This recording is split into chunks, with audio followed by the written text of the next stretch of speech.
പുലരിയുടെ പൊൻവെളിച്ചം കണ്ട് ഞാൻ കണ്ണു തുറന്നു. എൻ്റെ ജാലകപ്പടിയിൽ നിന്ന് ഞാൻ എത്തി നോക്കി. എൻ്റെ ഗതകാല സ്മരണകൾ എന്നെ തൊട്ടുണർത്തി. എൻ്റെ ബാല്യകാല സ്മരണയിലേക്ക് ഞാൻ കൂപ്പുകുത്തി.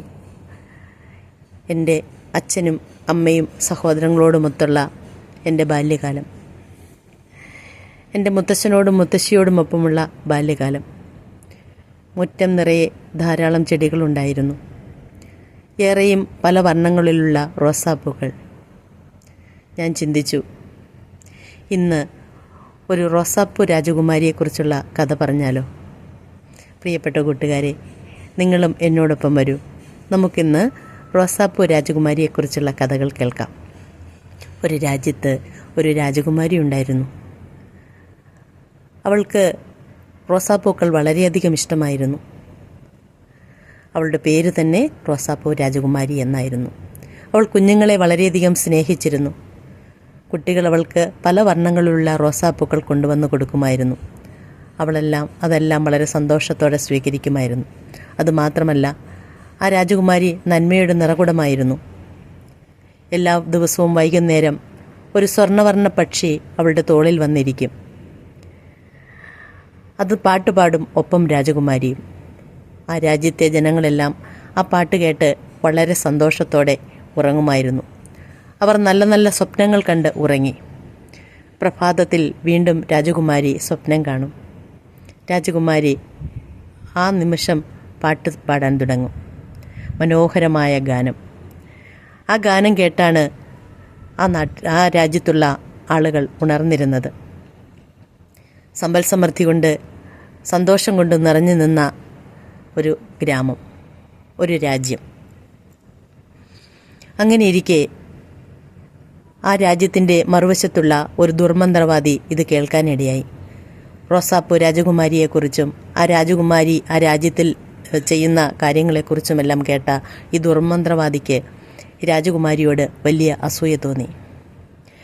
ഈ രാജകുമാരിയെ തീർത്ത് കളയണം എന്ന് ഈ മന്ത്രവാദി തീരുമാനിച്ചു. രാജകുമാരിയുടെ ചുവന്ന മുടികൾ അപ്രത്യക്ഷമാവട്ടെ എന്ന് മന്ത്രവാദി ശപിച്ചു. അന്ന് വൈകുന്നേരവും പതിവ് പോലെ പക്ഷി വന്നു രാജകുമാരിയുടെ തോളിലിരുന്ന് പാട്ട് പാടാൻ തുടങ്ങി. പക്ഷേ രാജകുമാരി പാടിയിട്ട് നല്ല രീതിയിലുള്ള സ്വരം വരുന്നില്ല എന്ന് മാത്രമല്ല, അന്ന് ആ രാജ്യത്തുള്ള ജനങ്ങളെല്ലാം ദുസ്വപ്നം കണ്ട് ഞെട്ടിയുണർന്നു. പക്ഷിയോട് രാജകുമാരി ചോദിച്ചു, എന്തു ചെയ്യണം? പക്ഷി പറഞ്ഞു, റോസാപ്പൂ വെള്ളത്തിൽ തലമുടി കഴുകിയാൽ നിൻ്റെ മുടി പഴയ പോലെ ചുമന്ന കളറാവുകയും ചെയ്യും. നിനക്ക് ധാരാളം നല്ല പാട്ടുകൾ പാടാൻ കഴിയുകയും ചെയ്യും. രാജകുമാരി തളികയിൽ കുറച്ച് വെള്ളമെടുത്ത് അതിലേക്ക് കുറേ റോസാപ്പൂവിൻ്റെ ഇതളുകളിട്ട് തൻ്റെ കറുത്ത മുടി ആ വെള്ളത്തിൽ മുക്കി വെച്ചപ്പോൾ വീണ്ടും പഴയ പോലെ ചുമന്ന മുടിയായി മാറി. വീണ്ടും രാജ്യത്ത് സന്തോഷം കളിയാടി. ജനങ്ങൾ നല്ല സ്വപ്നങ്ങൾ കണ്ടുണരാനും പാട്ട് കേട്ട് ഉറങ്ങുവാനും തുടങ്ങി. അത് കഴിഞ്ഞപ്പോൾ ഇതറിഞ്ഞ മന്ത്രവാദിക്ക് വീണ്ടും ദേഷ്യമായി. അവർ വീണ്ടും ശപിച്ചു. അങ്ങനെ വീണ്ടും കരിങ്കല്ല് പോലെ ഉറച്ച രീതിയിലായി രാജകുമാരിയുടെ മുടി. അതുമാത്രമല്ല, രാജ്യത്തുള്ള റോസാപ്പൂക്കൾ മുഴുവനും ഉണങ്ങിപ്പോവുകയും ചെയ്തു. രാജകുമാരി വേദന കൊണ്ട് പുളഞ്ഞു. അവൾ പൊട്ടി കരഞ്ഞു. അവളുടെ കണ്ണിൽ നിന്നും ഒരു തുള്ളി കണ്ണുനീർ അടർന്ന് താഴെ വീണു. അതുവഴി വന്ന ഒരു രാജകുമാരൻ ഈ കണ്ണുനീർ തുള്ളി കണ്ടു. തൻ്റെ കയ്യിലിരുന്ന പെട്ടിയിൽ നിന്നും ഒരു സ്വർണ്ണ നിറത്തിലുള്ള ഒരു തലമുടിയെടുത്ത് ആ കണ്ണുനീർ തുള്ളിയിൽ മുക്കി വെച്ചു. ആ കണ്ണുനീർ തുള്ളി ഒരു റോസാപ്പൂവായി മാറി. ആ റോസാപ്പൂ എടുത്തുകൊണ്ടുവന്ന് രാജകുമാരൻ രാജകുമാരിക്ക് നൽകി. ആ രാജകുമാരിക്ക് വലിയ സന്തോഷമായി. രാജകുമാരി ആ പൂവിൻ്റെ ഇതളുകൾ വെള്ളത്തിലിട്ട് വീണ്ടും തൻ്റെ തലമുടി മുക്കി വെച്ചു. തലമുടിയെല്ലാം ചുമന്ന കളർ നിറത്തിൽ ആയിത്തീർന്നു. രാജകുമാരിക്ക് വളരെ സന്തോഷമായി. രാജകുമാരിയുടെ അച്ഛനും അമ്മയും എല്ലാം വന്നു. രാജാവും രാജ്ഞിയും എല്ലാവരും വന്നു. എല്ലാവർക്കും വളരെയധികം സന്തോഷമായി.